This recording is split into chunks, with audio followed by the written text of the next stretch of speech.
হ্যাঁ স্যার। ঠিক আছে। আচ্ছা, আর আগের দিন আমরা কি পড়েছি? আগের দিন আমরা আকাশের বিষয়ে আলোচনা করছিলাম, যে আকাশের লক্ষণ ইত্যাদি পড়ে আমরা সেখানে আকাশ এর সিদ্ধি কিভাবে হয় সেটা দেখেছি। আকাশের বিষয়ে একটুখানি আলোচনা আমাদের রয়ে গেছে। ঠিক আছে, তো সেই আলোচনাটা আমরা আজকে করে নেব। আর আগের দিন একটু রিক্যাপ করে নিই। আকাশের লক্ষণ কি পড়েছি আমরা?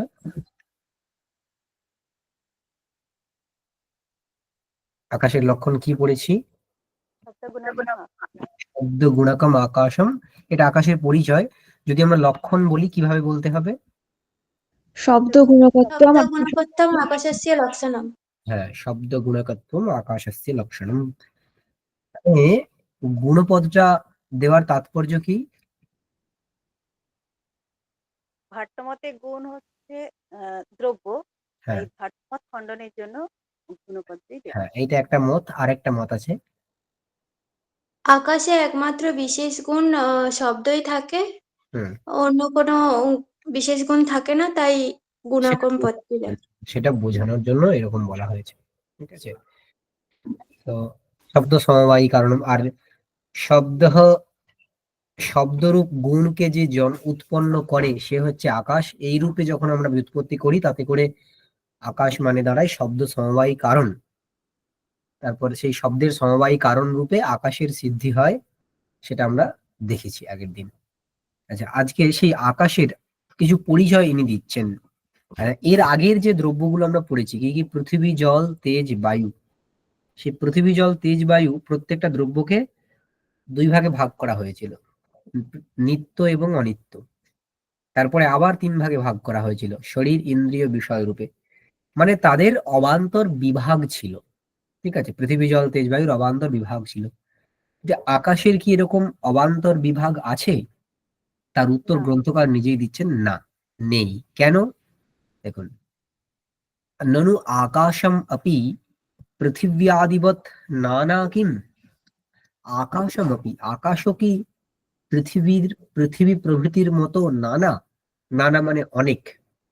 কিম, প্রশ্ন। ন, উত্তর হচ্ছে না। ন ইতি আহ, ন মানে না, উত্তরটা হচ্ছে না। এই জন্য তিনি বলছেন, কি বলছেন? তচ্চ একম। এটা আমরা তর্কসংগ্রহ গ্রন্থের মধ্যে দেখেছি, তচ্চ একম। তচ্চ একম মানে তদ আকাশম একম, সেই আকাশ হচ্ছে এক। আচ্ছা, কেন? না ভেদে প্রমাণাভাবাত, আকাশের যে ভেদ রয়েছে তাতে কোনো প্রমাণ নেই। তাতে কোনো প্রমাণ নেই, এটা একটা কারণ। এবং দ্বিতীয় কারণ হচ্ছে আহ এই যে আমি এখন আমার সামনে যদি কেউ থাকে, এইখানে আমি শব্দ উৎপন্ন করছি, সেই শব্দটা 100 মিটার দূরে যে দাঁড়িয়ে আছে তার কানে যখন পৌঁছচ্ছে, সেই একই শব্দ সেইখানে যখন পৌঁছালো, যদি আকাশ আলাদা আলাদা হতো, আমার মুখ দেশাবচ্ছিন্ন যে আকাশ এবং তার শ্রোত্রাবচ্ছিন্ন যদি আকাশ আলাদা আলাদা হতো, তাহলে আমি যে শব্দটা উচ্চারণ করলাম সেটা সেই পর্যন্ত পৌঁছাতো না।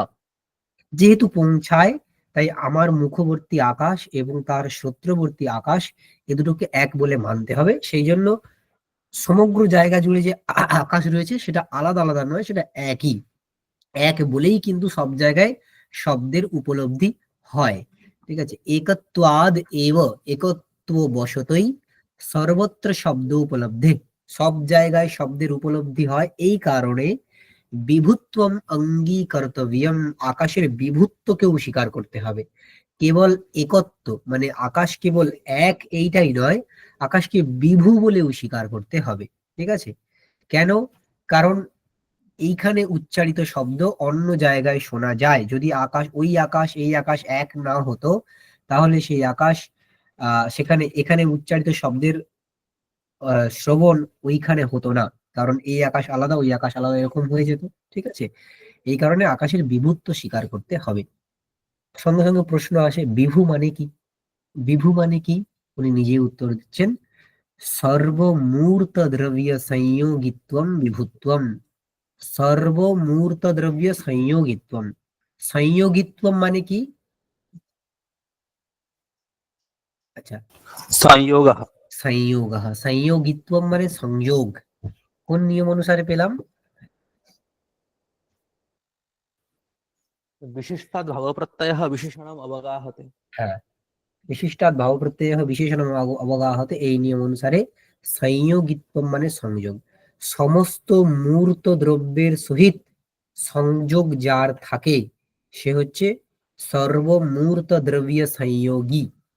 সমস্ত মূর্ত দ্রব্যের সহিত সংযোগ যার থাকে সে হচ্ছে সর্বমূর্ত দ্রব্য সংযোগী, তার ভাব সংযোগিত্ব, সেইটাই বিভূত্বের লক্ষণ।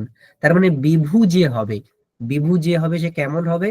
সমস্ত মূর্ত দ্রব্যের সহিত তার সংযোগ থাকবে। সঙ্গে সঙ্গে প্রশ্ন হবে, তাহলে মূর্ত মানে কি? বিভু, বিভুর লক্ষণ জানতে গেলে আমরা কি জানি? পদ পদার্থ জ্ঞানম বাক্যার্থ জ্ঞানে হেতু। একটা বাক্যের মধ্যে সব সব সব যা পদ আছে সেই সব পদগুলোর অর্থ জানলে তবে বাক্যের অর্থের জ্ঞান হবে। বিভূত্ব এইটার জ্ঞান হতে গেলে কতগুলো পদের জ্ঞান হতে হবে? সর্ব, মূর্ত, দ্রব্য, সংযোগ, এতগুলো পদের জ্ঞান হতে হবে। সর্ব শব্দের অর্থ আমরা জানি, দ্রব্য পদের অর্থ আমরা আগে পড়ে নিয়েছি গুণবত্তম। সংযোগ, সংযোগ মানেও জানি এটা সম্বন্ধ বিশেষ। এখন মাঝখানে একটা শব্দ রয়েছে আমাদের কাছে নূতন, সেটা হচ্ছে মূর্ত, যে সমস্ত মূর্ত দ্রব্যের সাথে সংযোগ থাকতে হবে। এখন মূর্ত দ্রব্য বলতে কি, সেই প্রশ্নটার উত্তর উনি দিচ্ছেন। মূর্তত্বম পরিচ্ছিন্ন পরিমাণবত্বম, মূর্তত্বম পরিচ্ছিন্ন পরিমাণবত্বম ক্রিয়াবত্বম বা, দুটো লক্ষণ বলেছেন, ঠিক আছে? পরিচ্ছিন্ন পরিমাণবত্বম এটা একটা লক্ষণ, আমরা এটা লিখি। মূর্তত্বম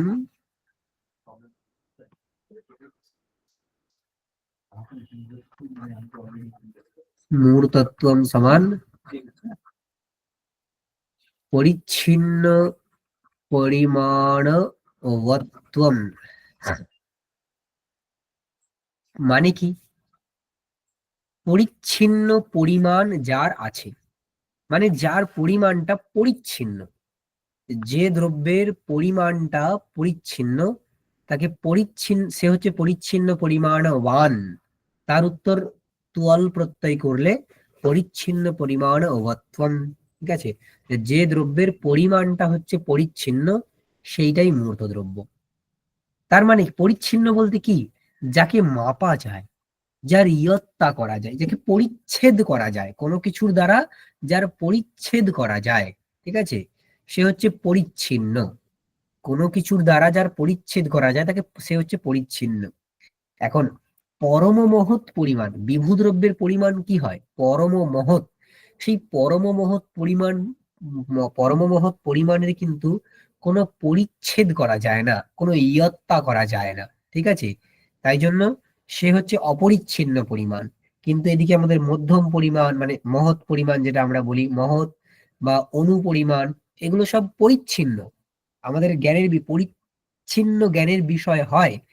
তাই সেই সমস্ত পরিমাণযুক্ত যে দ্রব্যগুলো হবে সেগুলো সব মূর্ত দ্রব্য, ঠিক আছে? এখন এইটা বলে উনি আবার একটা লক্ষণ বলেছেন। এইটা আচ্ছা, একটা জিনিস কি, যে পরিচ্ছিন্ন পরিমাণ বর্তম মানে পরিচ্ছিন্ন পরিমাণ কার কার আছে? এক হচ্ছে পৃথিবী, জল, তেজ, বায়ু। পৃথিবী, জল, তেজ আর বায়ু। তাই এই চারটে দ্রব্যই হচ্ছে কি ধরনের দ্রব্য? মূর্ত দ্রব্য। হ্যাঁ, এই চারটে দ্রব্য হচ্ছে মূর্ত দ্রব্য, কারণ এদের পরিমাণটা পরিচ্ছিন্ন। দেখুন পৃথিবীর পার্থিব যত দ্রব্য আছে তাদের হয় পরিমাণ হচ্ছে অনুপরিমাণ, নয়তো মহৎ পরিমাণ মানে মধ্যম পরিমাণ। পরম মহৎ পরিমাণ বিশিষ্ট কোনো পার্থিব দ্রব্য নেই। আছে কি? নেই, ঠিক আছে? জল, আচ্ছা, পার্থিব দ্রব্যের মধ্যে অনুপরিমাণ বিশিষ্ট কে হবে? পার্থিব পরমাণু। হ্যাঁ, আবার বলুন। পার্থিব পরমাণুগুলো অনুপরিমাণ বিশিষ্ট হবে আর দ্রণুক হবে। দিয়নুক, হ্যাঁ দিয়নুক, পার্থিব দিয়নুক এবং পার্থিব পরমাণু তারা অনুপরিমাণ বিশিষ্ট, বাকি সবাই মহৎ পরিমাণ বিশিষ্ট, ঠিক আছে? কিন্তু পরম মহৎ পরিমাণ বিশিষ্ট কেউ নেই। জল, তেজ, বায়ু এদের ক্ষেত্রেও ব্যাপারটা সেম। তাই এরা হচ্ছে মূর্ত দ্রব্য, এরা হচ্ছে মূর্ত দ্রব্য, ঠিক আছে? আচ্ছা, ইনি গ্রন্থকার এই লক্ষণটা বলার পরে উনি আরো একটা লক্ষণ বলেছেন মূর্তত্বের। মূর্তত্বের আরো একটা লক্ষণ আছে কি? ক্রিয়াবত্তম। ক্রিয়াবত্তম। ক্রিয়াবত্তম মানে ক্রিয়া যার আছে। ক্রিয়াবত্তম মানে ক্রিয়া যার আছে, ক্রিয়া যার মধ্যে থাকে, সেই হচ্ছে মূর্ত দ্রব্য। এখন এই লক্ষণটা ঠিক কি ভুল আমরা দেখি। পার্থিব দ্রব্যের মধ্যে পরমাণু, দেনুক বা অন্যান্য জিনিস বিষয়গুলো, তাদের মধ্যে ক্রিয়া থাকে কিনা? তাদের মধ্যে ক্রিয়া থাকে। জলের মধ্যেও ক্রিয়া থাকে। অণু পরিমাণ বিশিষ্ট বা মধ্যম পরিমাণ বিশিষ্ট যে কোনো দ্রব্যের মধ্যে ক্রিয়া থাকতে পারে। একমাত্র বিভু পরিমাণ বিশিষ্ট যে দ্রব্য বা পরম মহৎ পরিমাণ বিশিষ্ট যে দ্রব্য, তার মধ্যে ক্রিয়া থাকে না। ক্রিয়া থাকলে তার মধ্যে স্পন্দন প্রভৃতি তো হবে, তো তার তো জায়গাই নেই। আকাশের মধ্যে ক্রিয়া হলে আকাশের স্পন্দন হয়ে কোথায় যাবে সে? ঠিক আছে, তার জায়গাই নেই। আত্মাতে ক্রিয়া হলে আত্মার স্পন্দন হয়ে কোথায় যাবে সে? আত্মাতেও ক্রিয়া নেই। এই পরম মহৎ পরিমাণ বিশিষ্ট যে দ্রব্যগুলো, তাতে ক্রিয়া হতে পারে না। ক্রিয়া কোথায় হতে পারে? একমাত্র অণু পরিমাণ বিশিষ্ট দ্রব্যে বা মধ্যম পরিমাণ বিশিষ্ট দ্রব্যে। তাই ক্রিয়াবর্তন এইটা মূর্ত দ্রব্যের লক্ষণ হতে পারে। ঠিক আছে, পৃথিবীর মধ্যেও ক্রিয়া থাকে, জলের মধ্যেও ক্রিয়া থাকে, তেজের মধ্যেও ক্রিয়া থাকে, বায়ুর মধ্যেও ক্রিয়া থাকে। ক্রিয়াবর্তন এটাও মূর্তত্বের লক্ষণ। এখন আমরা জানি কি, যে একটা লক্ষণ করে তারপরে দ্বিতীয় লক্ষণ করা হলে তার মানে প্রথম লক্ষণে কিছু অস্বারস্য আছে, এটাই বলা হয়েছে আমাদের আগে। এখানে কিন্তু এই দুটো লক্ষণই ঠিক। পরিচ্ছিন্ন পরিমাণবর্তন এইটাও মূর্তের লক্ষণ হতে পারে, ক্রিয়াবর্তন এটাও মূর্তের লক্ষণ হতে পারে। এখানে কোনো ভুল নেই, দুটো লক্ষণের মধ্যে কোনো ভুল নেই। ঠিক আছে, তাহলে কেন উনি প্রথম লক্ষণটাকে বলে আবার দ্বিতীয় মানে বিকল্প করে বা এরকম বিকল্প করে ক্রিয়াবর্তন এরকম লক্ষণ করেছেন? নীলকণ্ঠী বলে একটা টিকা রয়েছে তর্ক সংগ্রহের, সেইখানে উনি একটা উত্তর দিয়েছেন, কিন্তু সেই উত্তরটা মানে ঠিক আমারও খুব একটা ভালো লাগেনি। যাই হোক, উনি বলেছেন এরকম, ঠিক আছে, যে পরিচ্ছিন্নত্ব সেটাকে যদি আমরা অপকর্ষের আশ্রয় বলে বলি, পরিচ্ছিন্নত্বকে যদি আমরা বলি অপকর্ষের আশ্রয়, তাহলে দেনুকের পরিমাণের অপেক্ষায় পরমাণুর যে পরিমাণ সেটা অপকৃষ্ট নয়, তাই না? দেনুকের পরিমাণ কি? অনুপরিমাণ। অণু। পরমাণুর পরিমাণ কি? অনুপরিমাণ। অনুপরিমাণ। এখন ওই দেনুকের পরিমাণের অপেক্ষায়, দেনুকের পরিমাণ অনুপরিমাণ, তার অপেক্ষায় পরমাণুর পরিমাণ অপকৃষ্ট নয়। তাই অপকর্ষের আশ্রয় অনুপরিমাণ, পরমাণু মধ্যে যে অনুপরিমাণ আছে সেটা অপকর্ষের আশ্রয় হলো না। দেখুন বক্তব্যটা কি, যে এখানে পরিচ্ছিন্নত্ব বলতে আমরা কি বুঝছি? অপকর্ষের আশ্রয়। ঠিক আছে, লেট বা সাপোজ পরিচ্ছিন্নত্ব ইজ ইকুয়াল টু অপকর্ষের আশ্রয়। অপকর্ষের আশ্রয়কে কি বলে? অপকৃষ্ট। অপকর্ষের আশ্রয়কে অপকৃষ্ট বলে। ঠিক আছে, তার মানে অপকৃষ্ট পরিমাণ। আচ্ছা, অণু পরিমাণ, এই যে পরমাণুর মধ্যে যে অণু পরিমাণ থাকে, সেটা দেনুকের মধ্যে যে অণু পরিমাণ থাকে তার তুলনায় অপকৃষ্ট তো নয়। এটা অপকৃষ্ট তো নয়। অণুর মধ্যে আবার অপকর্ষ মানে অণু পরিমাণের মধ্যে অপকর্ষ, অপকৃষ্ট, উৎকৃষ্ট ভাব থাকতেই পারে না। ঠিক আছে, তাই দেনুকের যে পরিমাণ তার তুলনায় পরমাণুর যে পরিমাণ সেটা অপকৃষ্ট যেহেতু নয়, তাহলে অপকর্ষের আশ্রয় এই পরিমাণটা হবে কি? না, হবে না। হবে না। যেহেতু অপকর্ষের আশ্রয় হবে না, তাই এ পরিচ্ছিন্নও হবে না, মানে অনুপরিমাণটা সে পরিচ্ছিন্নও হবে না। তাহলে যদি পরিচ্ছিন্ন পরিমাণের আশ্রয় না হয়, তাহলে পরমাণু কি মূর্ত দ্রব্য হতে পারবে? না, পারবে না। পরমাণু তো মূর্ত দ্রব্য। পরমাণু মূর্ত দ্রব্য, পৃথিবী জল তেজ বায়ুর পরমাণু মূর্ত দ্রব্য। ঠিক আছে, তাই সেইখানে এই লক্ষণটা যাচ্ছে না, অব্যাপ্তি হয়ে যাচ্ছে। এই কারণে এই অব্যাপ্তি বারণ করার জন্য আরেকটা লক্ষণ বলা হলো ক্রিয়াবত্তম। ক্রিয়াবত্তম মানে ক্রিয়া যার মধ্যে আছে সেই হচ্ছে মূর্ত দ্রব্য। এখন পরমাণুর মধ্যে ক্রিয়া আছে, পরমাণুর মধ্যে ক্রিয়া থাকে, আর দেনু প্রভৃতির মধ্যেও ক্রিয়া থাকে, তাই এই লক্ষণটা কোথাও অব্যাপ্তি হয় না। এই পরিচ্ছিন্ন পরিমাণবর্তন সেই লক্ষণটাকে যদি আমরা এই পরিচ্ছিন্নতা শব্দের অর্থ এরকম ভাবে ধরি অপকর্ষের আশ্রয়, তাহলে অনেক সময় পরমাণুতে অতিব্যাপ্তি হয়ে যেতে পারে। সেই জন্য সেই লক্ষণকে ত্যাগ করে ক্রিয়াবর্তন এই লক্ষণটাকে গ্রহণ করা হয়েছে, যার কোথাও অব্যাপ্তি হয় না। কিন্তু এইটা এইটা বলে ওই নীলকণ্ঠী টিকাতেই এইটা বলে মানে এরকম একটা উত্তর দিয়ে উনি আবার বলেছেন যে বস্তুতস্তু লাঘবম এবং উত্তর কল্পনানুসার বীজম। আসলে আসল কথাটা যেটা সেটা হচ্ছে লাঘব। উত্তর কল্পনা মানে পরবর্তী যে লক্ষণটা করেছেন, উত্তরকালে যে লক্ষণটা করেছেন, সেই লক্ষণ করার বীজ বা কারণ হচ্ছে লাঘব। লাঘব কিন্তু তিন ভাবে হতে হয়, আমরা জানি। লাঘব বা গৌরব সেটা তিন ভাবে বিচার করা হয়: শরীরকৃত, সম্বন্ধকৃত আর উপস্থিতিকৃত। এইটা কিন্তু অনেক জায়গায় আপনারা সবাই জানেন এই বিষয়টা। লাঘব বা গৌরব তিন প্রকারে হয়: শরীরকৃত, যেখানে যেখানে উদাহরণ আসছে আমরা প্রত্যেকটা উদাহরণ বলে দেব। শরীরকৃত, সম্বন্ধকৃত আর উপস্থিতিকৃত। উপস্থিতিকৃত, দেখুন এইখানে সম্বন্ধ বা উপস্থিতিকৃত লাঘব গৌরবের চিন্তা আসবে না, কারণ পরিচ্ছিন্ন পরিমাণ, আমরা দুটো লক্ষণকে চিন্তা করুন, ঠিক আছে? দুটো লক্ষণকে চিন্তা করুন, একটা হচ্ছে পরিচ্ছিন্ন পরিমাণবত্বম, মানে পরিচ্ছিন্ন পরিমাণ যার মধ্যে থাকে। এখন পরিচ্ছিন্ন পরিমাণ যার মধ্যে থাকে সেখানে কোন সম্বন্ধে থাকে? পরিমাণ যে দ্রব্যের মধ্যে থাকে সেখানে কোন সম্বন্ধে থাকে? সমবায় সম্বন্ধ। সমবায় সম্বন্ধে। আর ক্রিয়াবত্তম, এই যে লক্ষণটা, এটাতেও ক্রিয়া যার মধ্যে থাকে সেখানে কোন সম্বন্ধে থাকে? সমবায় সমবায়। সম্বন্ধ। ব্যাস, তাহলে এখানে সম্বন্ধের কোনো হেরফের নেই, সম্বন্ধকৃত গৌরব কিছু নেই, কিন্তু শরীরকৃত গৌরব রয়েছে। পরিচ্ছিন্ন পরিমাণ, এখানে শুধু পরিমাণবত্তম বলা হচ্ছে না, পরিমাণে আবার একটা বিশেষণ দেওয়া রয়েছে। কি ধরনের পরিমাণ? পরিচ্ছিন্ন পরিমাণ। এখানে ক্রিয়া মানে লক্ষণটা কি হচ্ছে? শুধু ক্রিয়াবর্তন, সেই ক্রিয়ার মধ্যে আর কোনো বিশেষণ নেই, তাই শরীরকৃত লাঘব রয়েছে এই ক্রিয়াবর্তম এই লক্ষণটার মধ্যে, ঠিক আছে?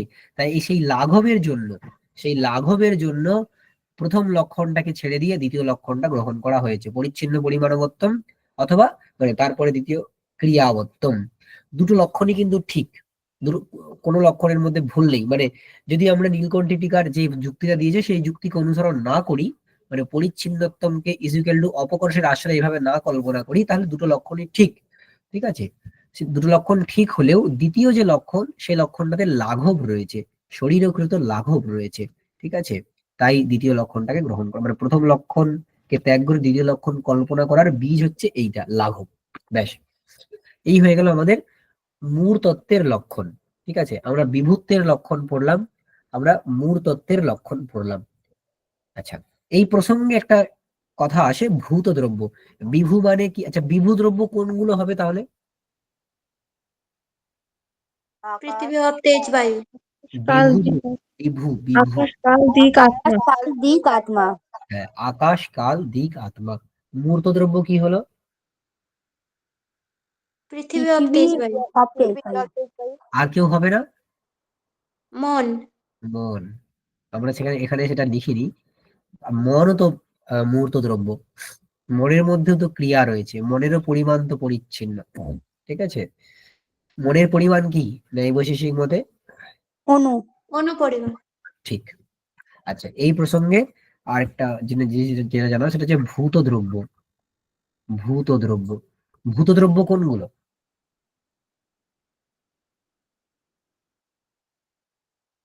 ভূত দ্রব্য পৃথিবী, কোনগুলো? অপ, তেজ, বায়ু আর আকাশ। হ্যাঁ, পঞ্চভূত বলি না আমরা, পঞ্চভূত: পৃথিবী, জল, তেজ, বায়ু, আকাশ। পৃথিবী, জল, তেজ, বায়ু, আকাশ। এখন ভূতত্ব মানে কি? ভূতত্বের একটা সংজ্ঞা রয়েছে, সেটা লিখুন। ভূতত্বম, ভূতত্বম, এগুলো মাথায় রাখতে হবে সবসময়। বহিরিন্দ্রিয় গ্রাহ্য বিশেষ গুণবত্তম, মানে বহিরিন্দ্রিয়ের দ্বারা গ্রাহ্য, গ্রাহ্য মানে প্রত্যক্ষযোগ্য, বহিরিন্দ্রিয়ের দ্বারা প্রত্যক্ষযোগ্য বিশেষ গুণ যার মধ্যে রয়েছে। বহিরিন্দ্রিয়ের দ্বারা প্রত্যক্ষযোগ্য বিশেষ গুণ যার মধ্যে রয়েছে, সেই হবে ভূত দ্রব্য, ঠিক আছে? সেই হবে ভূত দ্রব্য। এখন এটা দেখুন, বলছেন বিশেষ গুণ থাকতে হবে, সেই বিশেষ গুণকে কেমন হতে হবে? বহিরিন্দ্রিয় গ্রাহ্য হতে হবে। বিশেষ গুণ হতে হবে, সেই বিশেষ গুণকে বহিরিন্দ্রিয় গ্রাহ্য হতে হবে, ঠিক আছে? সেই ভূত দ্রব্য হবে। এখন বিশেষ গুণ আমরা কি কি পড়েছি? রূপ, রস, কারো মনে আছে কারিকাটা?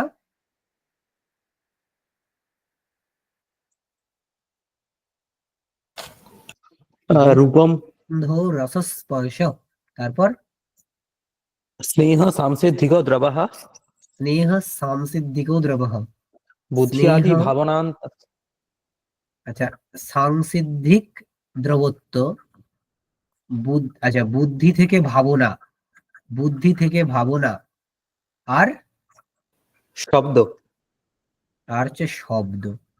এইগুলো হচ্ছে বিশেষ গুণ, এগুলো হচ্ছে বিশেষ গুণ। এদের মধ্যে বহিরিন্দ্রিয়ের দ্বারা প্রত্যক্ষযোগ্য বিশেষ গুণ কোনগুলো? রূপ, গন্ধ, রস, স্পর্শ, গন্ধ, আকাশ। রস, স্পর্শ, আকাশ কোথায় এখানে? এই শব্দ, শব্দ, আকাশ না শব্দ। শব্দ, শব্দ। আচ্ছা, বহিরিন্দ্রিয়ের দ্বারা প্রত্যক্ষযোগ্য, তাই তো?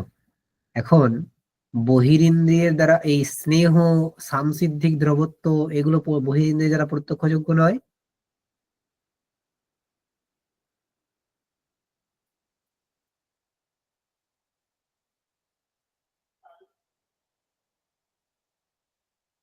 স্নেহ আর সাংসিদ্ধিক দ্রবত্ব এগুলো বহিরিন্দ্রিয়ের দ্বারা প্রত্যক্ষযোগ্য নয় কি? আচ্ছা, আমরা আসছি এই বিষয়ে গুণের আলোচনাতে। আচ্ছা, এই যে রূপ বহিরিন্দ্রিয়ের দ্বারা প্রত্যক্ষযোগ্য, তাই তো? রূপ কোন কোন দ্রব্যে থাকে? রূপ কোন কোন দ্রব্যে থাকে? পৃথিবী, অপ, তেজ। পৃথিবী, জল, তেজ। পৃথিবীতে কোন রূপ থাকে? পৃথিবীতে 7টা রূপই সাতটি। থাকে। পৃথিবীতে 7 প্রকার রূপই থাকে। জলে, অভাস্বর, শুক্ল। তেজে, ভাস্বর, শুক্ল। রূপের আশ্রয় হলো পৃথিবী, জল, তেজ। গন্ধ কোথায় থাকে? শুধু পৃথিবীতেই থাকে। গন্ধ কত প্রকার? গন্ধ 2 প্রকার, সুরভি আর সুরভি, অসুরভি। সুরভি আর অসুরভি। ঠিক আছে, তাহলে এটা হচ্ছে পৃথিবী। রস, রস কত প্রকার? 6 প্রকার। রস কি 6 কি? প্রকার। কি কি? মধুর ও অম্ল, লবণ ও কটু, কষায়, তিক্ত। আচ্ছা, রস কোথায় থাকে? জলে। আর কোথাও থাকে না? আর কোথায় থাকে? পৃথিবী আর জলে স্যার, পৃথিবী পৃথিবী আর পৃথিবী আর জলে। পৃথিবীতে কত প্রকার রস থাকে? 6 প্রকার। 6 প্রকার। জলে, মধুর এক জলে প্রকার। এক প্রকারই রস থাকে, মধুর রস। ঠিক আছে। যা স্পর্শ, স্পর্শের আশ্রয় কোন কোন দ্রব্য? আচ্ছা, স্পর্শ কত প্রকার? 3 প্রকার, 3 প্রকার। কি কি? শীত, উষ্ণ, শীতল, অনুষ্ণ। উষ্ণ, শীতোষ্ণ। হ্যাঁ, শীত, উষ্ণ আর অনুষ্ণাশীত। শীত স্পর্শ কোথায় থাকে? জলে। জলে। জলে। উষ্ণ স্পর্শ কোথায় থাকে? তেজে। তেজে। অনুষ্ণাশীত স্পর্শ? বায়ুতে। পৃথিবী। বায়ুতে আর পৃথিবীতে। হ্যাঁ, বায়ু আর পৃথিবী। ঠিক আছে। আচ্ছা, স্নেহ আর সাংসিদ্ধিক দ্রবত্ব কোথায় থাকে বলুন তো? জলে। জলে। আচ্ছা, শব্দ কোথায় থাকে? এর মধ্যে শব্দ তো আকাশে। আকাশে। তাহলে আমরা এখানে দেখলাম বহিরিন্দ্রগ্রাহী বিশেষ গুণ দেখলাম, আর সেগুলোর আশ্রয় দেখলাম। দিয়ে আশ্রয়গুলো মিলিয়ে বলুন তো কটা হচ্ছে আশ্রয় টোটাল?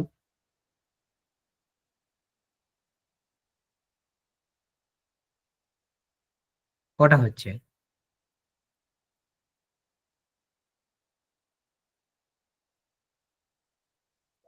প্রিয়াঙ্কা, টোটাল কটা আশ্রয় হলো? স্যার আরেকবার বলুন, বুঝতে পারলাম না। বোঝা গেল না? বহিরিন্দ্রগ্রাহী বিশেষ গুণগুলোকে আমরা দেখলাম, এবং সেই বিশেষ গুণগুলো কোথায় কোথায় থাকে আমরা সেটা দেখলাম। এবার ওই আশ্রয়গুলো, ওই অধিকরণগুলো টোটাল কতগুলো হলো সংখ্যায়? 12টা। হ্যাঁ, 12টা কি করে হবে? 6টি। আকাশের 5টা। অধিকরণ যে জল, সেই জল তো রূপেরও অধিকরণ, তাই না? মানে সেটা একই হবে। একই হবে। হ্যাঁ, তাহলে কতগুলো হলো টোটাল? 5টি। 5টা। 5টি। কি কি? পৃথিবী, অপ, তেজ, বায়ু আর আকাশ। পৃথিবী, জল, তেজ, বায়ু, আকাশ। সেই জন্য ভূত দ্রব্য হচ্ছে 5টি। পৃথিবী, জল, তেজ, বায়ু, আকাশ। বুঝা গেল? হ্যাঁ স্যার। হ্যাঁ। ভূতত্ত্বের লক্ষণ হচ্ছে বহিরিন্দ্রিয়গ্রাহী বিশেষ গুণবত্ত। বিশেষ গুণগুলোকে জানা থাকলেই আর কোনো অসুবিধা হবে না। বহিরিন্দ্রিয় গ্রাহ্য বিশেষ গুণগত্বম ভূতত্বম, তার মধ্যে বহিরিন্দ্রিয় গ্রাহ্য বিশেষ গুণ অনেকগুলো, 16 প্রকার। তার মধ্যে বহিরিন্দ্রিয় গ্রাহ্য কোনগুলো সেটা আমরা দেখলাম। সেই বিশেষ গুণগুলো কোথায় থাকে সেইগুলোকে দেখলেই আমরা ভূত দ্রব্য কোনগুলো সেটাকে বের করে ফেলতে পারবো। ঠিক আছে, তাহলে দেখুন আকাশ, তাহলে আকাশ কি ধরনের পদার্থ? আকাশ হচ্ছে ভূত দ্রব্য, প্রথম কথা। তারপরে আকাশ বিভু, আকাশ এক, ঠিক আছে, আকাশ ভূত দ্রব্য, আকাশ বিভু, আকাশ এক সংখ্যায়। তারপর বলছেন আকাশ হচ্ছে নিত্য। আকাশ হচ্ছে নিত্য কেন না? বিভূত্ব, যেহেতু আকাশের মধ্যে বিভূত্ব রয়েছে তাই আকাশ নিত্য। এই এই মানে যে দ্রব্যই বিভু হবে সেটাই নিত্য হবে, এটা আমরা আত্মপ্রভৃতিতে দেখবো। তাই আমরা অনুমানটা এরকম লিখতে পারি, আকাশম নিত্যম বিভূত্বাৎ আত্মবৎ। আত্মবৎ, আকাশ হচ্ছে নিত্য কেন? যেহেতু তার মধ্যে বিভূত্ব রয়েছে। আকাশ হলো নিত্য যেহেতু তার মধ্যে বিভূত্ব রয়েছে, যেমন আত্মা। আমরা যদি এটা অন্যায় ব্যাপ্তি করি কি হবে? যত্র যত্র বিভূত্বম তত্র তত্র নিত্যত্বম নিত্যত্বম যথা আত্মা। আত্মা, যথা আত্মা। ঠিক আছে, অন্যায় ব্যাপ্তি করে তার উদাহরণ আমরা দিলাম। তো আকাশের মধ্যেও বিভূত্ব রয়েছে তাই আকাশও নিত্য। ঠিক আছে, এই অনুমিতির দ্বারা আমরা প্রমাণ করতে পারি যে আকাশ হচ্ছে নিত্য।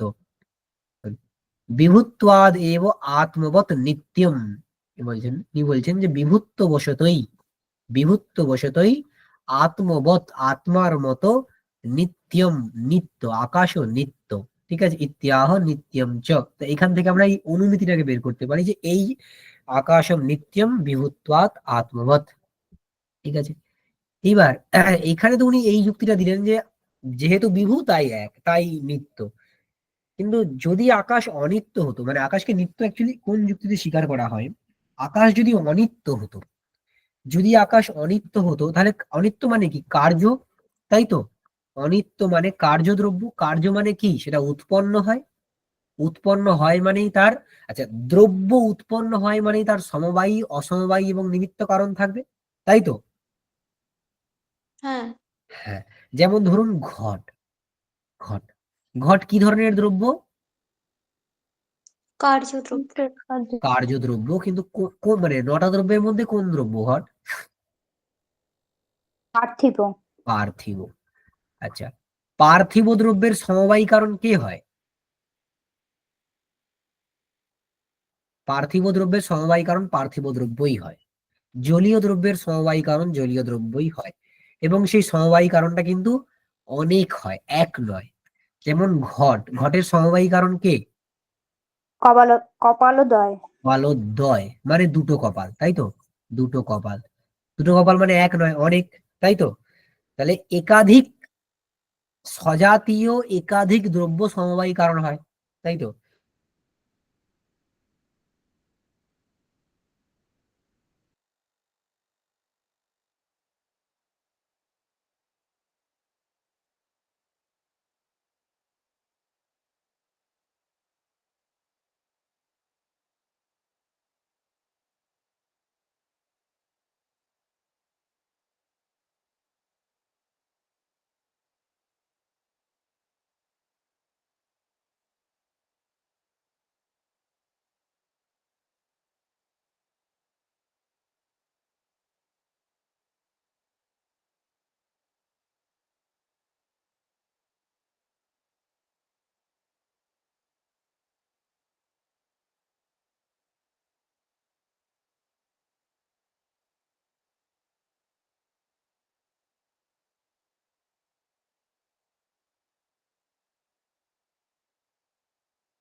আচ্ছা, আমি কিছু শুনতে পাচ্ছি না, এটা কি সবার সাথে হচ্ছে না আমার কোনো প্রবলেম হচ্ছে, একটু জানাবেন?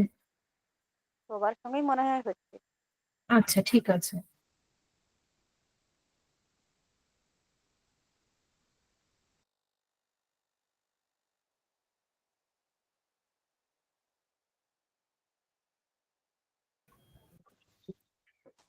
যে কথা শোনা যাচ্ছে কি এবার এখন? হ্যাঁ স্যার। হ্যাঁ স্যার। হ্যাঁ, এই আমাদের ওয়াইফাইটার এই যন্ত্রণা। যাক, তো যেটা আমরা বলছিলাম, কোন জায়গায় ছিলাম, যে যদি স্ক্রিন দেখা যাচ্ছে তো, হ্যাঁ। পার্থিব কার্যদ্রব্যের সমবায়ী কারণ হয় একাধিক পার্থিব দ্রব্য। ঠিক আছে, একাধিক পার্থিব দ্রব্য।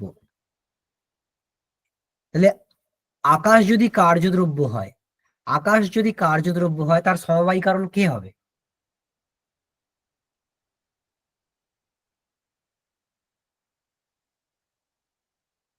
এই যুক্তি অনুসারে কি আমরা, মানে আপনাকে ট্রুথ দেখতে হবে না, এই যুক্তি অনুসারে কি আমরা যুক্তি দেখেছি যে যে দ্রব্য কার্য হয় তার সমবায়ী কারণ হয় তৎসজাতীয় একাধিক ওই দ্রব্য। ঠিক আছে, তাহলে আকাশ যদি কার্যদ্রব্য হয় তাহলে তার সমবায়ী কারণ কে হবে? একাধিক আকাশ। আকাশ। একাধিক আকাশ, তাই তো? এবং আমরা দেখি সমবায়ী কারণ তো এক হয় না, একটা দ্রব্যের সমবায়ী কারণ কিন্তু একাধিক হয়। তাহলে একাধিক আকাশ সমবায়ী কারণ হবে। কিন্তু একাধিক আকাশ কি সম্ভব? এর আগে গ্রন্থকার কি প্রতিপন্ন করে রেখেছেন, যে আকাশ কিন্তু সংখ্যায় কত? এক। তাহলে একাধিক আকাশ সম্ভব নয়, মানে সমবায়ী কারণ সম্ভব নয়। আচ্ছা, সমবায়ী কারণ সম্ভব না হলে অসমবায়ী কারণও সম্ভব হয় না। কারণ এইখানে দেখুন, পার্থিব সমবায়ী কারণটা কি? পার্থিব দ্রব্য দুটো কপাল, সেই কপালোদ্বয়ের সংযোগ হলে ঘট উৎপন্ন হয়। সংযোগটা কি? অসমবায়ী কারণ। সেই সংযোগটা কখন হতে পারে? যখন দুটো কপাল থাকে তখনই হতে পারে, তাই তো? একাধিক দুটো পার্থিব দ্রব্য আছে তখনই তাদের মধ্যে সংযোগ হতে পারে। কিন্তু এইখানে একাধিক আকাশই তো নেই, সমবায়ী কারণই নেই।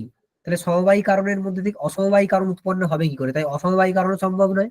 তাহলে আকাশকে কার্যদ্রব্য আমরা যদি বলি, বিশ্বাসও করি, সেক্ষেত্রেও কিন্তু আকাশের কারণ সমবায়ী কারণ সম্ভব হবে না। সমবায়ী কারণ সম্ভব না হলে অসমবায়ী কারণও সম্ভব হবে না। আর জগতে এমন কোনো ভাবদ্রব্য নেই যার সমবায়ী কারণ অসমবায়ী কারণ নেই, অথচ সে উৎপন্ন হয়ে গেছে, এমন কোনো ভাবদ্রব্য নেই, হতেই পারে না। তাই আকাশের যেহেতু সমবায়ী কারণ এবং অসমবায়ী কারণ সম্ভব নয়, তাই আকাশও কিন্তু কার্যদ্রব্য নয়। তাই আকাশ নিত্য। আমরা দুটো যুক্তি বললাম। প্রথমে একটা অনুমিতি বলেছিলাম, সেই অনুমিতিটা হচ্ছে আকাশ হলো নিত্য কেন? বিভূত্ব। আকাশের মধ্যে যেহেতু বিভূত্ব আছে তাই আকাশ নিত্য। যেমন আত্মা, আত্মার মধ্যে বিভূত্ব আছে, আত্মা নিত্য, তেমনি আকাশের মধ্যে বিভূত্ব আছে, তাই আত্মা নিত্য। এই একটা যুক্তি বলেছি অনুমিতিতে। আরেকটা যুক্তি আমরা এখন দেখালাম, যে দেখুন, আকাশ যদি কার্যদ্রব্য হতো, লজিক যেটা বলছে যে আকাশ যদি কার্যদ্রব্য হতো তাহলে তার সমবায়ী কারণ কে হতো? না, আমরা অন্যান্য দ্রব্যগুলোর ক্ষেত্রে কি দেখেছি? পার্থিব দ্রব্যের সমবায়ী কারণ হয় একাধিক পার্থিব দ্রব্য, জলের সমবায়ী কারণ হয় একাধিক জলীয় দ্রব্য। ঠিক আছে, তেজের সমবায়ী কারণ হয় একাধিক তৈজস দ্রব্য। তেমনি আকাশ যদি কার্যদ্রব্য হয় তাহলে তারও সমবায়ী কারণ হবে একাধিক আকাশ। এই একাধিক আকাশই তো সম্ভব নয়, আকাশ তো এক সংখ্যায়। তাই যেহেতু সমবায়ী কারণ সম্ভব নয়, সমবায়ী কারণে আশ্রিত যে কারণ তাকে অসমবায়ী কারণ বলে, সেই অসমবায়ী কারণও সম্ভব নয়। সমবায়ী কারণ এবং অসমবায়ী কারণ না থাকলে কখনো কোনো দ্রব্য উৎপন্ন হতে পারে না, ভাবদ্রব্য উৎপন্ন হতে পারে না। ঠিক আছে, তাই আকাশ কার্যদ্রব্য নয়। এই দুটো যুক্তিতে আমরা এটা প্রতিপন্ন করলাম। ঠিক আছে, এই যে কথাটা, দ্বিতীয় যে কথাটা আমরা বললাম, এটা তর্ক সংগ্রহের পঞ্চানন শাস্ত্রীর একটি বই আছে, সেইখানে আছে। ঠিক আছে, এই দ্বিতীয় যুক্তিটা। ব্যাস, এটা কারো কোনো কনফিউশন আছে কি এখানে? তাহলে আগাই।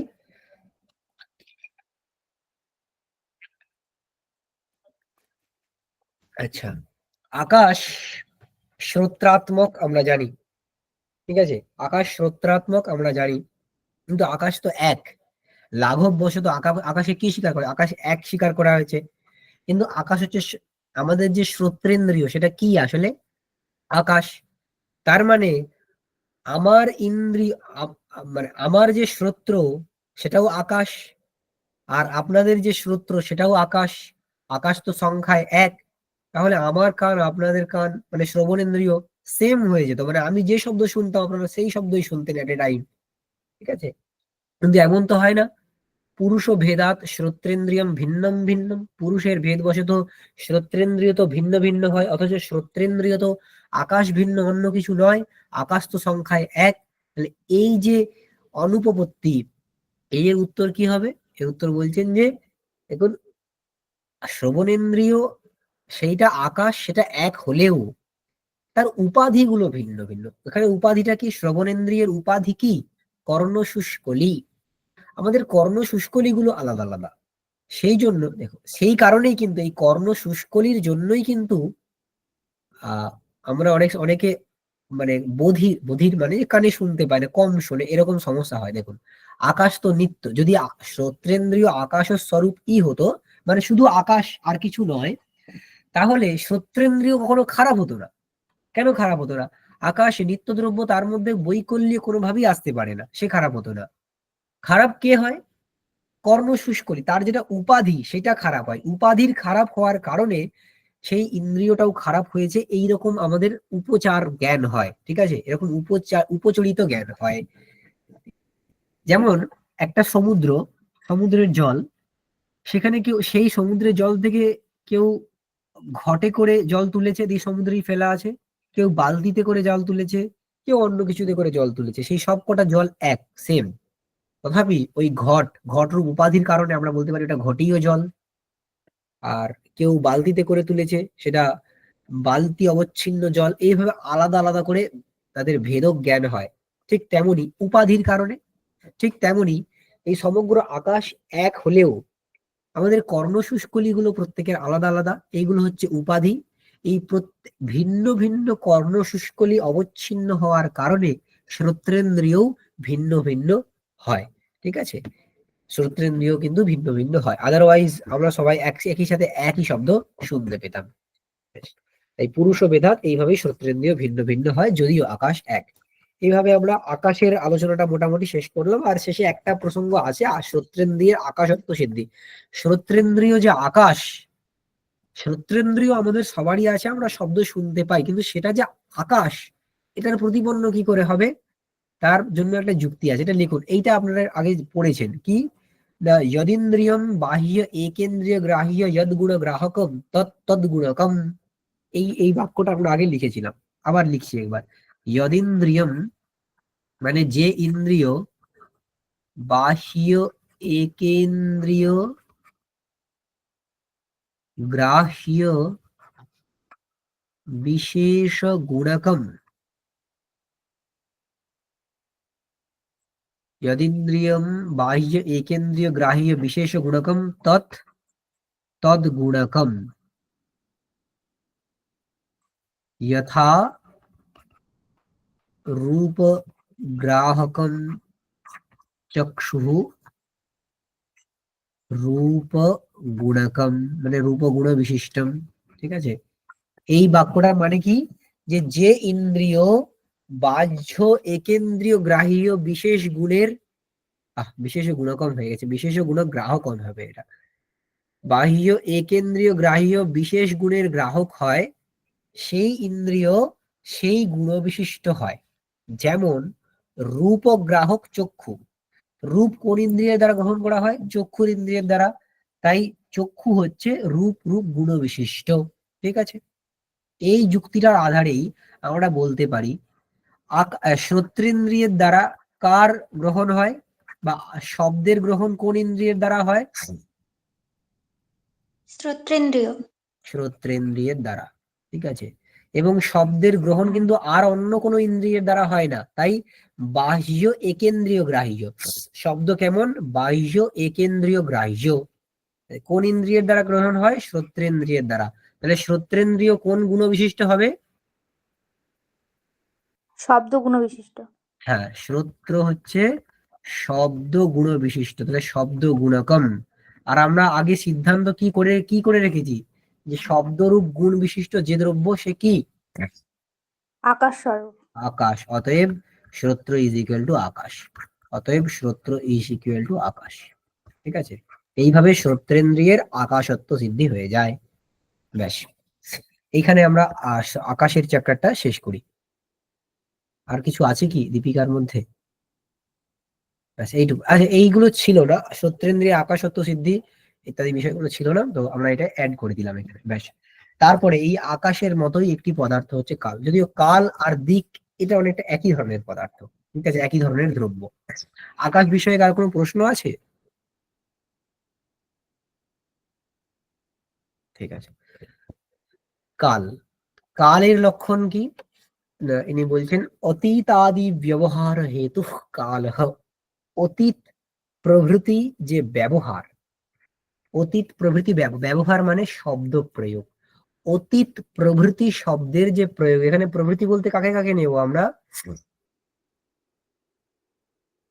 বর্তমান, ভবিষ্যৎ, এইসব অতীত, বর্তমান, ভবিষ্যৎ এইসব যে ব্যবহার, এই ব্যবহারের হেতু হলো কাল।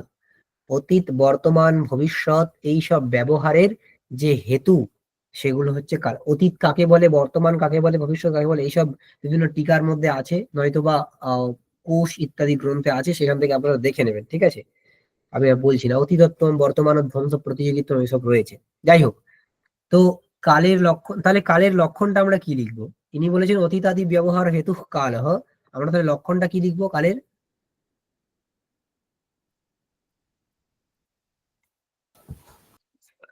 অতীতাদি ব্যবহার হেতুত্বম।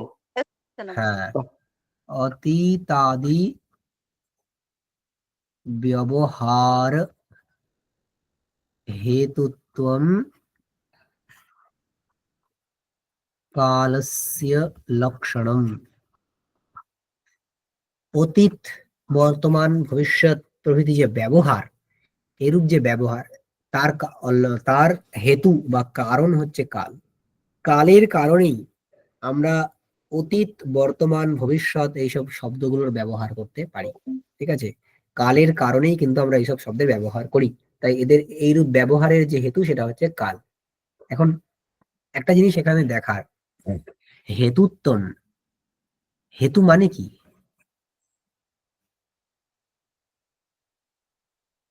হেতু মানে কি? হেতু মানে কারণ। হেতু মানে কারণ, সেই কারণ কত প্রকার? 3 প্রকার: কি কি? সমবায়, অসমবায়, নিমিত্ত। পুরোপুরি আর লিখছি না, অসম আর নিমিত্ত।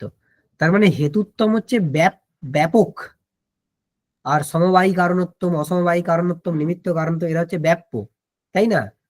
তার মানে হেতুত্তম বলতে সেটা ব্যাপক ধর্ম, সমবায়িত্ব প্রভৃতি অব্যাপক বা ব্যাপ্য ধর্ম। এখন এইখানে যে হেতুত্তম পদটা বলা হয়েছে, অতীতাদি ব্যবহার হেতুত্বম, সেটা কোন ধরনের কারণ সেটা তো বলে দেওয়া হয়নি, তাই না?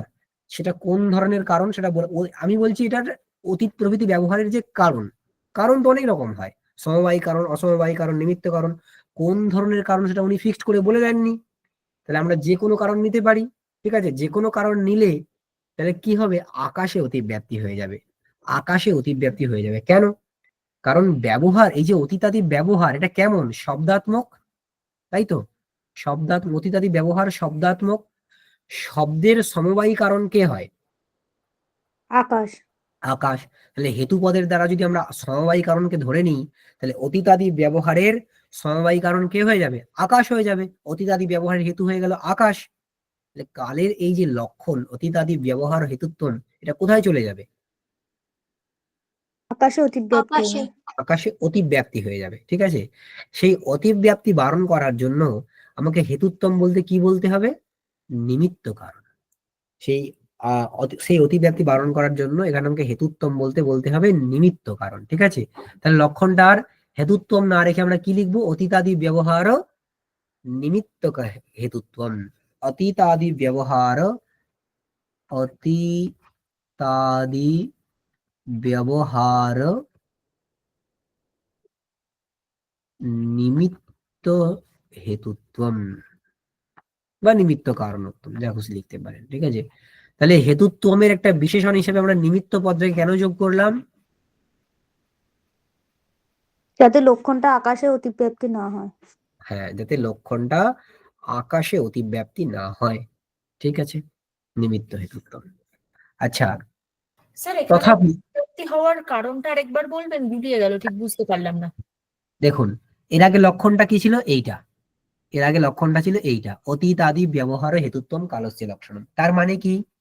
অতীত প্রভৃতি ব্যবহারের যে হেতু, সেটা যে কোনো হেতু পারে। হেতু বলতে কিন্তু এখানে আমাকে বলে দেওয়া হয়নি যে এক্স্যাক্টলি হ্যাঁ। কোন ধরনের হেতু। তার মানে আমি যে কোনো হেতু নিতে পারি। হুম। অতীত প্রভৃতি ব্যবহারের যে হেতু সেই হচ্ছে কাল, এই তো লক্ষণ। হ্যাঁ। কিন্তু অতীতাদি যে ব্যবহার এটা কি? শব্দ প্রয়োগ তো, তাই না? সেটা শব্দাত্মক। আচ্ছা আচ্ছা, সেই বুঝতে পেরেছি। শব্দের সমবায়ী কারণ কে হয়? আকাশ। আকাশ হয়। শব্দের হুম। সমবায়ী কারণ হচ্ছে আকাশ। তাহলে অতীতাদি ব্যবহারের হেতু আকাশ হয়ে যাবে না?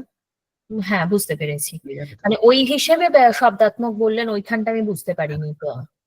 ঠিক। ঠিক তো আছে, সেই আকাশে অতিব্যাপ্তি বারণ করার জন্য এখানে ওই হেতুত্তমটাকে স্পেসিফিক করে দেওয়া হলো। উত্তম বলা হচ্ছে। কিন্তু নিমিত্ত হেতু। আকাশ কিন্তু সমবায়ী কারণ হলেও নিমিত্ত কারণ হয় না। ঠিক আছে? নিমিত্ত হ্যাঁ। কারণ হয় না। হ্যাঁ, যদিও নিমিত্ত কারণ হয় সেটা অন্যভাবে, সাধারণ নিমিত্ত কারণ হয়, আমরা সেটাকে অতিব্যাপ্তি বারণ করার জন্য অন্য কিছু বলে দেবো। আচ্ছা। ব্যাস, এইটুকু তাহলে হলো অতীতাদি ব্যবহার ও নিমিত্ত হেতুত্ব।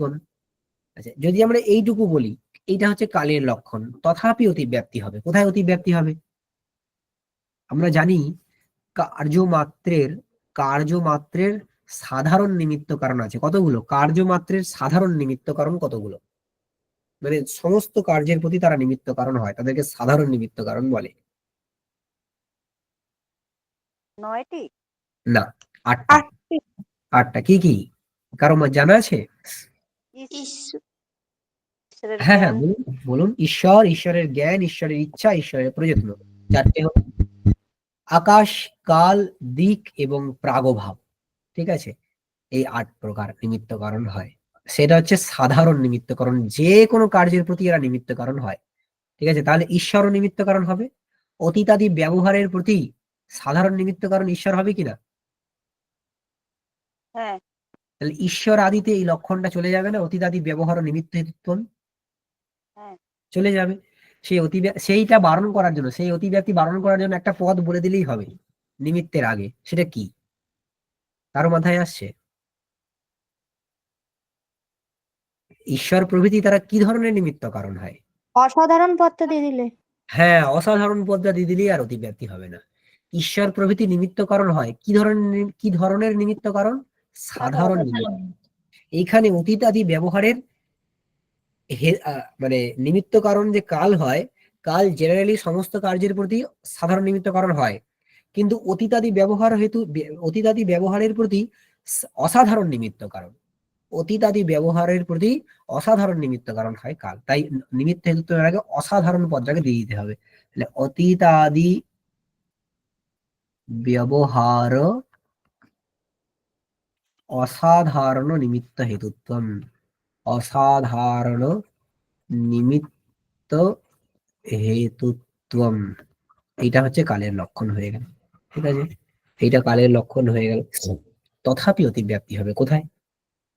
দেখুন, আমরা ব্যবহার বলতে কি বলেছি? শব্দ প্রয়োগ। শব্দ প্রয়োগের সমবায়ী কারণ না হয় কি হলো? আকাশ। শব্দ যে প্রয়োগ হলো তার সমবায়ী কারণ হলো আকাশ, বা শব্দ যে উৎপন্ন হলো তার সমবায়ী কারণ হলো আকাশ। কিন্তু সেই শব্দকে উৎপন্ন করার জন্য আমরা যখন এই যে কথা বলছি, শব্দ উৎপন্ন হচ্ছে। অতীত এই শব্দ আমি বললাম, ঠিক আছে? অতীত এই শব্দ আমি বললাম, এই শব্দটা আকাশে উৎপন্ন হলো, তাই আকাশ হচ্ছে সমবায়ী কারণ। কিন্তু এটার জন্য আমার কণ্ঠ এবং তালুর যে অভিঘাত, অভিঘাত মানে সংযোগ বিশেষ, কণ্ঠ তালু প্রভৃতির সংযোগ বিশেষ করতে হয়, তারপরে এই শব্দ উৎপন্ন হয়। তাই তো? শব্দের সমবায়ী কারণ হলো আকাশ, অসমবায়ী কারণ যা খুশি হোক। এই যে অভিঘাত প্রভৃতি এরা তো নিমিত্ত কারণ এবং অসাধারণ নিমিত্ত কারণ, তাই না? অতীতাদি ব্যবহারের অসাধারণ নিমিত্ত কারণ এরা। তাহলে অতীতাদি ব্যবহারও নিমিত্ত হেতুত্ব, যেটা আমি অতীতাদি ব্যবহারও অসাধারণ নিমিত্ত হেতুত্ব এইটুকু যখন বলে দিচ্ছি, তথাপি কণ্ঠ তালুয়াদি অভিঘাতে, কণ্ঠ তালুয়াদি অভিঘাতে কি হয়ে যাবে? অতিব্যাপ্তি হয়ে যাবে। কেন?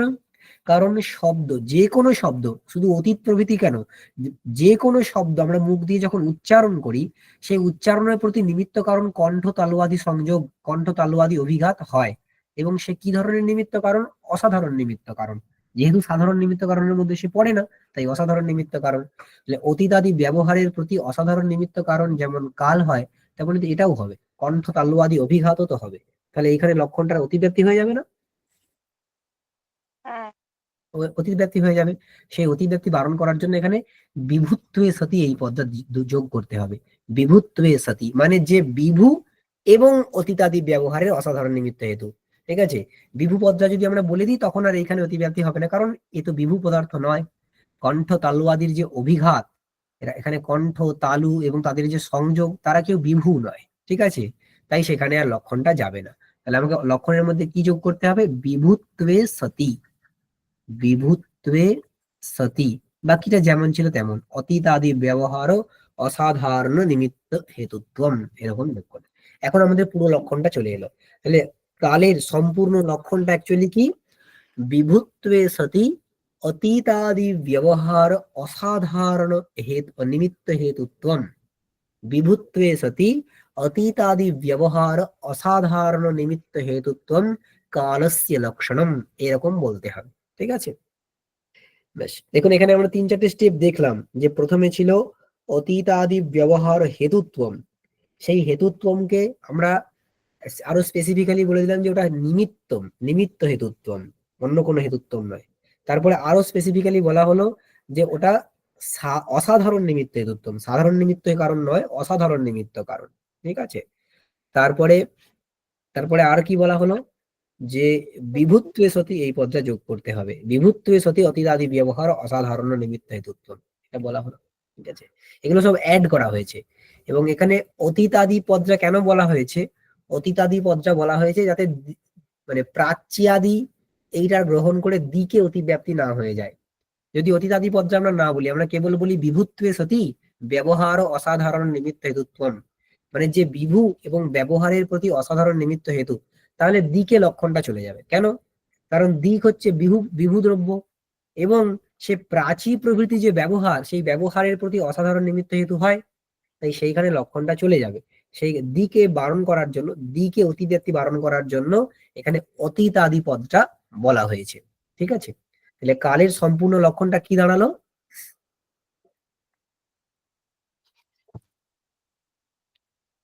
বিভূতে সতি অতীতাদি ব্যবহার অসাধারণ নিমিত্ত হেতুত্বম। ঠিক, বিভুত্বে সতি অতীতাদি ব্যবহার অসাধারণ নিমিত্ত হেতুত্বম কালত্বম। ব্যাস।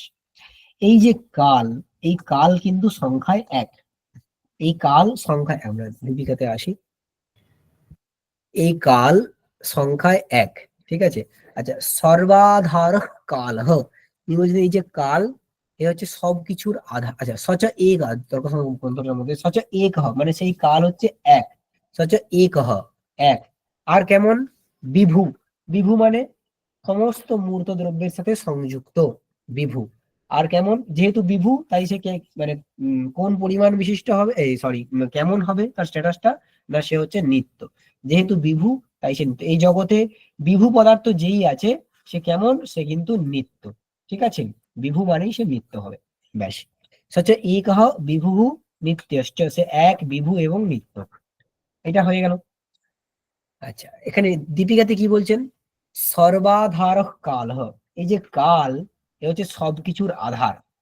কাল সবকিছুর আধার, মানে এই জগতের যত জন্য পদার্থ আছে বা যা কিছু আছে, সেই সবকিছুর আধার হয়। কাল সবকিছুর আধার কোন সম্বন্ধে হয়? কালিক সম্বন্ধে। এই কালিক সম্বন্ধকে বলা হয় সর্বাধারতা প্রয়োজক সম্বন্ধ। এটা আমরা পৃথিবীর লক্ষণ পড়তে গিয়ে দেখেছি, সর্বাধারতা প্রযোজক সম্বন্ধ। ঠিক আছে, সর্বাধারক কাল। আচ্ছা, সর্বকার্য নিমিত্ত কারণম, যে সমস্ত কার্যের প্রতি নিমিত্ত কারণ হয়, তাকে কি ধরনের নিমিত্ত কারণ বলে? সাধারণ নিমিত্ত কারণ। সাধারণ নিমিত্ত কারণ। এই সাধারণ নিমিত্ত কারণ কিন্তু 8 ধরনের, সেটা আমরা দেখলাম। যখনই কোনো কার্য উৎপন্ন হবে, তার প্রতি নিমিত্ত কারণ, এরা সবাই নিমিত্ত কারণ হয়। তো কালও সমস্ত কার্যের প্রতি নিমিত্ত কারণ হয়, সাধারণ নিমিত্ত কারণ। কিন্তু এক্ষেত্রে অতীতাদি ব্যবহারের ক্ষেত্রে সে সাধারণ নিমিত্ত কারণ হবে, আবার অসাধারণ নিমিত্ত কারণও হবে। ঠিক আছে, এই ব্যবহারের ক্ষেত্রে অসাধারণ নিমিত্ত কারণ হচ্ছে কাল। আচ্ছা, কাল 1, বিভু নিত্য, এই হয়ে গেল। কাল যদিও 1 হয়, তথাপি এই যে ক্ষণ, দিন, ঋতু এইসবের ব্যবহার হয়, এগুলো কিন্তু উপাধির ভেদবশত। উপাধির ভেদ, কাল যদিও 1, তথাপি উপাধির ভেদবশত ক্ষণ, মাস, দিন এইসব ব্যবহার হয়। ঠিক আছে, কালের মধ্যে কোন ধর্ম থাকে? যেমন ঘটের মধ্যে ঘটত্ব থাকে, আকাশের মধ্যে আকাশত্ব থাকে, কালের মধ্যে কি থাকবে? কালের মধ্যে যে ধর্ম আছে সে ধর্মটা কি? কালত্ব কালত্ব। সেই কালত্ব কি হবে? জাতি হবে নাকি না উপাধি হবে? উপাধি। উপাধি হবে। উপাধি। কালত্ব জাতি হতে পারে না, কারণ কাল সংখ্যায় এক। ঠিক আছে, কালত্ব হচ্ছে অখণ্ড উপাধি। কালত্ব হলো অখণ্ড উপাধি। এই কালের তো প্রত্যক্ষ করা যায় না, কালকে তো আমরা ইন্দ্রিয়ের দ্বারা প্রত্যক্ষ করতে পারি না, এবং কালত্বের দ্বারা যে কালকে সিদ্ধ করব তাও হতে পারে না, কারণ কালত্ব জাতি নয়। ঠিক আছে, এখন তাহলে কালের সিদ্ধি কিভাবে হয়? যে কাল যে জগতে আছে বা কাল নামক একটা পদার্থকে স্বীকার করা হয়েছে, তার যুক্তি কি? ঠিক আছে, এটা কিন্তু এখানে নেই, তাও আমরা বলে দিচ্ছি। দেখুন, এইটা কিরণাবলী টিকাতে আছে। ঠিক আছে, এই যে ইদানিং ঘটঃ, আমরা ধরুন এরকম প্রয়োগ করছি, ইদানিং ঘটঃ অথবা তদানিং ঘটঃ। ইদানিং ঘট বা তদানিং ঘট মানে এই সময়ে ঘট, ওই সময়ে ঘট ইত্যাদি যে প্রতীতি, এই সব যে জ্ঞান ইত্যাদি প্রতীতি, এইসব জ্ঞান কাকে বিষয় করে? না সূর্য পরিস্পন্দাদিকে বিষয় করে। আমরা এই ঘটটাকে বলছি ইদানিং ঘট। কেন বলছি? কারণ সূর্য পরিস্পন্দের সাথে তার একটা সম্বন্ধ হয়েছে। ঠিক আছে, তাই ইদানিং ঘট তদানিং ঘট এইসব প্রতীতি কাকে বিষয় করে? সূর্য পরিস্পন্দাদিকম বিষয়ী করোতি, পরিস্পন্দাদিকম বিষয়ী করোতি। এবার দেখুন, যদি এই ইদানিং ঘট তদানিং ঘট এইসব প্রতীতিগুলো সূর্য পরিস্পন্দাদিকে বিষয় করে, তাহলে সূর্য পরিস্পন্দের সাথে ঘটের সম্বন্ধ আছে, এটা বলতেই হবে। এখানে আমরা এরকম একটা চিহ্ন দিতে পারি যে যেহেতু ইদানিং ঘটঃ তদানিং ঘট এইসব প্রতীতিগুলো সূর্য পরিস্পন্দকে বিষয় করে, তাই অতএব ঘটের সহিত ঘটের সহিত সূর্য পরিস্পন্দের সম্বন্ধ আছে, এটা মানতেই হবে, সম্বন্ধ আছে। ঠিক আছে, আচ্ছা সেই সম্বন্ধটা কি হতে পারে? সেই সম্বন্ধটা কি হতে পারে? বুঝলেন, সংযোগ। সংযোগ হতে পারে কি? আপনারা নিজেরাই বলুন। সূর্য পরিস্পন্দের সাথে, যে পরিস্পন্দ মানে এক ধরনের ক্রিয়া। ঠিক আছে, পরিস্পন্দ মানে এক ধরনের ক্রিয়া। সূর্যের ক্রিয়া, সূর্যের ক্রিয়ার সাথে ঘটের সংযোগ সম্বন্ধ হতে পারে কি? না, হতে পারে না, কারণ সংযোগ কাদের মধ্যে হয়? তো দ্রব্যের মধ্যে হয়। দ্রব্যের মধ্যেই। সূর্যের যে ক্রিয়া সেটা কি? দ্রব্য কি? কর্ম। কর্ম। কর্ম, আর কর্ম। ঘট হচ্ছে দ্রব্য, তাই তাদের মধ্যে সংযোগ হতে পারে না। সমবায় হতে পারে কি? না, সমবায় না, হতে পারে না, কেন? এগুলো অযুত সিদ্ধ পদার্থ তো নয় দুটো। হ্যাঁ, ব্যাপারটা যে সূর্যের ক্রিয়া সূর্যের সমবায় সম্বন্ধে থাকবে, উপায় সম্বন্ধে ঘটে তো থাকবে না, তাই না? আমি বলছি ঘটের সহিত সম্বন্ধ, সূর্যের ক্রিয়ার ঘটের সহিত কখনো সমবায় সম্বন্ধ হতে পারে না। ঠিক আছে, আচ্ছা তেমনি তাদাত্ম্য সম্বন্ধ হবে না। তাদাত্ম্য সম্বন্ধ বলতে অভিন্ন সম্বন্ধ, নিজেতে নিজে যে থাকে। সূর্যের ক্রিয়া সূর্যের মধ্যে, সূর্য ক্রিয়ার মধ্যে তাদাত্ম্য সম্বন্ধ থাকতে পারে, ঘটে তাদাত্ম্য সম্বন্ধ হবে না। তাহলে সংযোগ সমবায় তাদাত্ম্য এইসব সম্বন্ধ, পরিচিত যে সম্বন্ধগুলো তাদের একটাও হবে না। সেই জন্য এখানে বিলক্ষণ একটি পরম্পরা সম্বন্ধ স্বীকার করতে হবে। বিলক্ষণ একটি পরম্পরা সম্বন্ধ স্বীকার করতে হবে, কালকৃত সেই পরম্পরা সম্বন্ধ। সেই সম্বন্ধটা কি? স্বাশ্রয় সংযুক্ত সংযোগ বা স্বাশ্রয় তপন, এরকম আছে, স্বাশ্রয় সংযুক্ত সংযোগ এরকম, বা স্বাশ্রয় তপন সংযোগী সংযোগ, অথবা এরকম ভাবে আমরা বলতে পারি স্বাশ্রয় সংযুক্ত সংযোগ। এরকম একটা সম্বন্ধের কথা বলা হচ্ছে, যে এই সম্বন্ধে আছে। এখানে দেখুন, স্ব বলতে আমাদের এই যে ক্রিয়া, সূর্যের পরিস্পন্দ। ঠিক আছে, এখানে স্ব মানে সোম ইজ ইকুয়াল টু সূর্য পরিস্পন্দ বা সূর্য ক্রিয়া। আচ্ছা, সেই সূর্য ক্রিয়ার আশ্রয় কে, সোয়ের আশ্রয় কে হবে? সূর্য। সূর্য। সূর্য হবে। তাহলে স্বাশ্রয় হয়ে গেল সূর্য। আর স্বাশ্রয় তপন, তপন আর সূর্য একই কথা। স্বাশ্রয় তপন বলতে সূর্য ক্রিয়ার আশ্রয় যে তপন, ঠিক আছে। আচ্ছা, তৎসংযোগী কে হবে? সংযোগী মানে সংযুক্ত। আচ্ছা, তৎসংযোগী এখানে আমরা বলছি একটা এক্স বলে দ্রব্যকে বলছি তৎসংযোগী। তৎসংযোগী মানে সূর্যের সাথে সংযোগী হচ্ছে এক্স, ঠিক আছে। আচ্ছা, তার সহিত সংযোগ, এই এক্স এর সহিত সংযোগ হচ্ছে ঘটে আছে, তৎসংযোগ। তৎসংযোগ হচ্ছে ইজিক্যাল কোথায় আছে? ঘটে আছে, ঠিক আছে। এখন এই এক্স বলতে কাকে ধরতে হবে? একটা বিভু দ্রব্যকে ধরতে হবে, আদারওয়াইজ মানে যার সহিত সূর্যেরও সংযোগ থাকবে, ঘটেরও সংযোগ থাকবে। এক্স বলতে এমন একটা দ্রব্যকে ধরতে হবে যার সহিত সূর্যেরও সংযোগ থাকবে, ঘটেরও সংযোগ থাকবে। এই এক্স কে বলা হয়েছে কাল, ঠিক আছে। এই এক্স কে বলা হয়েছে কাল। এইভাবে কালের একটা অস্তিত্বের সিদ্ধি করা হয়। সম্বন্ধটা কি? স্বাশ্রয় তপন সংযোগী সংযোগ।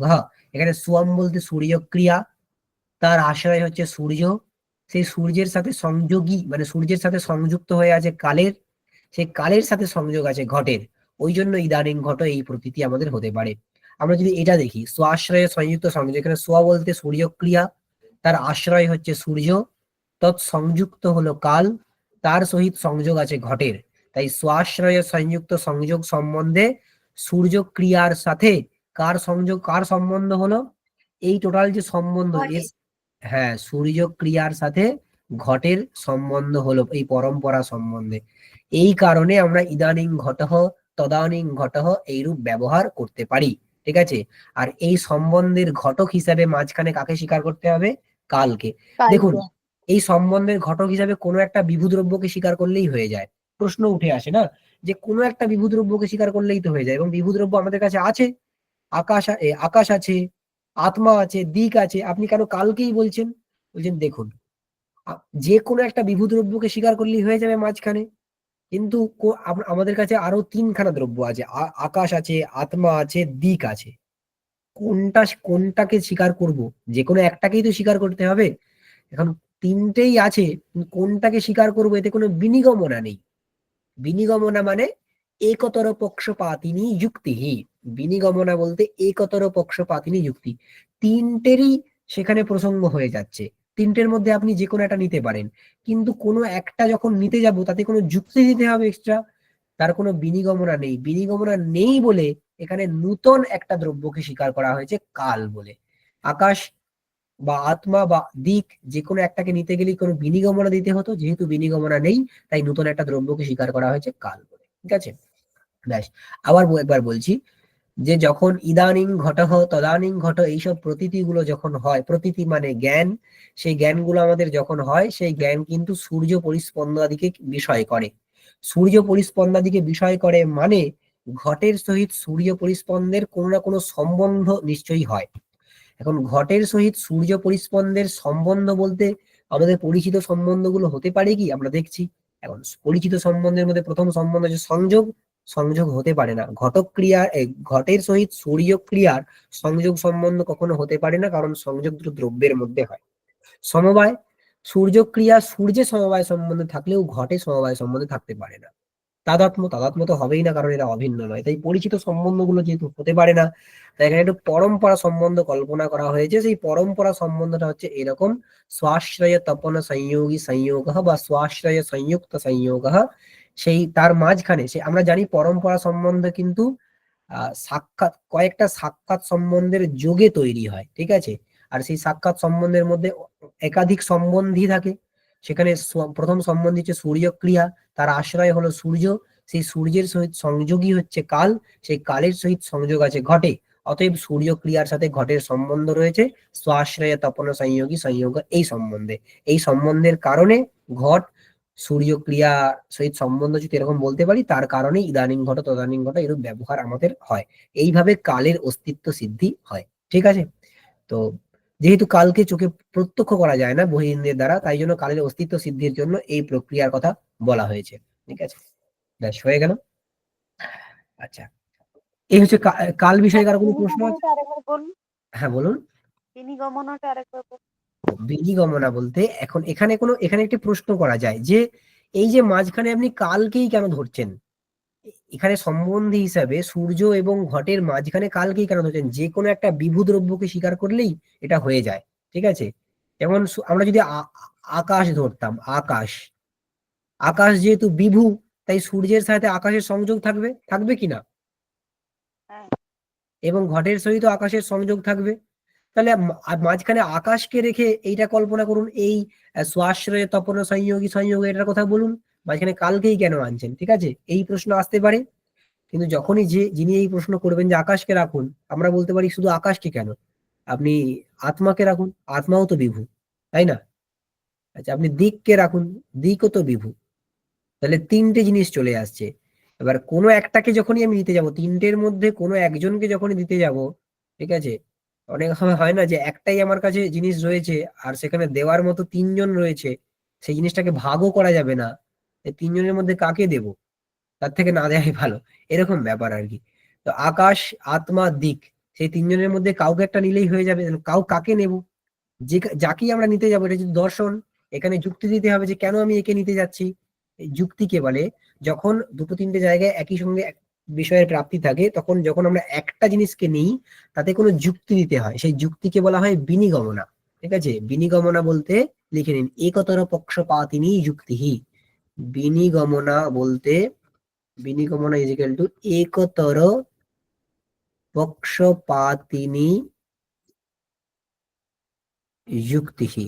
মানে আমার কাছে একটা আপেল রয়েছে, ধরে নিচ্ছি আমি আপেলটাকে কাটা যাবে না, দুজন ব্যক্তি আমার সামনে দাঁড়িয়ে আছে, একজনকে দেব, কাকে দেব চিন্তা করতে পারছি না, দুজনেই সমানভাবে, দুজনেই চাইছেন, তাই দুজনেই সমানভাবে মানে তাদেরকে দেওয়ার জন্য তারা যুক্ত।